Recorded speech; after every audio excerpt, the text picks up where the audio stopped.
ബഹുമാനപ്പെട്ട അഫീഫ് അന്തകമ്മിയായി ഇന്നും സ്കൂളിൽ പോവാതിരിക്കുന്ന വീഡിയോ ആണ് നമ്മൾ നിങ്ങൾക്ക്. എന്താ ഗ്രൗണ്ട് സപ്പോർട്ട് ഞാനൊക്കെ എന്തേലും ചെയ്യണമല്ലോ. ഞാൻ ട്രൗസർ ബ്ലോഗിൽ വരാൻ പറ്റിട്ടാ അടിച്ചിട്ട് ഞാൻ പായിപ്പിച്ചിട്ടില്ലേ ഞങ്ങള്.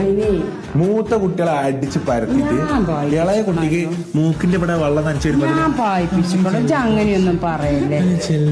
ഇമ്മച്ചി പായിപ്പിച്ചിട്ടില്ല, കത്തിയോണ്ടൊന്നും തറച്ചിട്ടുള്ളൂ. ഇമ്മച്ചി സ്ട്രൈറ്റ് മനസ്സിലാ, അടിയൊന്നുമില്ല, കത്തിനത്തിന് കുത്തി പറഞ്ഞു ചോരന് മൂട്ട് നുറ്റിയാന്നിട്ടോ. അതല്ലേ അതൊന്നും അന്നെ എന്തേലും കാട്ടണം വിചാരിച്ച എവിടെയൊക്കെ എത്തണം വിചാരിച്ചിട്ടേ. അതന്നെ ഈ വയറും കൊണ്ട് ഈച്ചൂര പള്ളിയില് ആലോചിച്ച് നോക്കണം ഇതിന്റെ ഒരവസ്ഥ. പിന്നെ വെക്കണ സാധനമൊക്കെ ഗ്യാസ് വന്ന് ഓഫാക്കന്നെ കുതിര വിട്ടു എന്തോ ഒന്ന് കാട്ടിയപ്പോ അന്നെ ഒരിക്കലും എന്റെ മേത്ത്